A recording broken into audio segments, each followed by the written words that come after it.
Je m'appelle Louis-Antoine Mouhiré. Je suis directeur général de la compagnie qui s'appelle Mergim. On vient du Rwanda. En fait, Mergim est là pour faciliter les marchands africains à avoir une présence en ligne.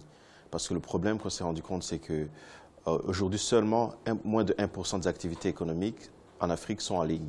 Pourtant, ce n'est pas parce que les gens ne veulent pas payer leurs factures en ligne ou que les diasporas africaines n'aimeraient pas payer directement les biens et services produits en Afrique. C'est tout simplement que le processus d'aller en ligne est complexe et cher pour les marchands africains de le considérer. Donc nous sommes en train de développer une plateforme qui est gratuite et simple pour les marchands africains afin que tout le monde puisse les payer en ligne. La particularité de Mergim, d'abord, elle est dans deux points. Le premier point, c'est que tout marchand, peu importe la technologie qu'il utilise, que ce soit avec Internet ou sans Internet, est capable de mettre ses services sur notre plateforme. Et ça, jusqu'à date, on ne connaît pas beaucoup de plateformes qui le font. Le deuxième point, c'est qu'ils peuvent accepter avec notre plateforme des paiements venant du monde entier. Aujourd'hui, la plupart des paiements disponibles en Afrique, c'est des paiements avec les mobile money, comme les M-Pesa et tout ça, mais M-Pesa ne prend pas de carte de crédit. Donc nous, le marchand qui est sur notre plateforme, reçoit des paiements du monde entier, que ce soit avec les debit cards ou des electronic wallets. Donc ça, c'est les deux points que nous avons de plus que par rapport à ce qui existe actuellement.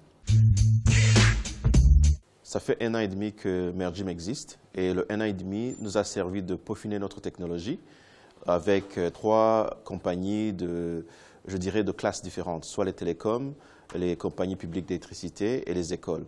Certaines écoles avaient Internet, d'autres n'en avaient pas.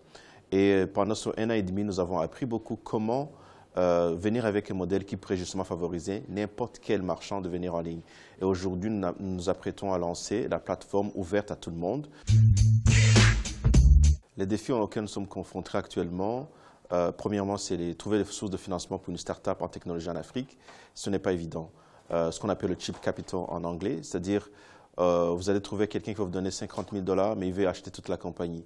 Alors que vous savez très bien qu'en technologie, 50 000 $, ce n'est pas grand-chose. Donc, il y a ce problème de financement. Le deuxième, c'est trouver des techniciens qualifiés.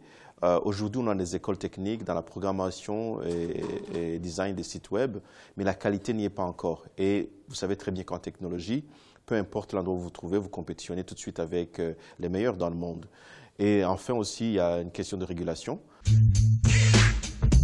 Il n'y a pas 3 ou 4 étapes à suivre, c'est juste, il faut commencer.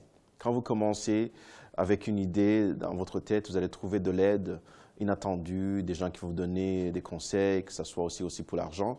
Il faut commencer. Donc, quand vous ne commencez pas, vous aurez toujours la peur. Aujourd'hui, l'Afrique est le seul continent qui offre encore des opportunités énormes par rapport à d'autres continents.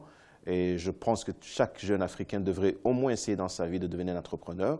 Et de toute façon, vous n'avez rien à perdre. Ce n'est pas comme aller en guerre, c'est juste essayer, ça ne marche pas, au moins vous aurez essayé.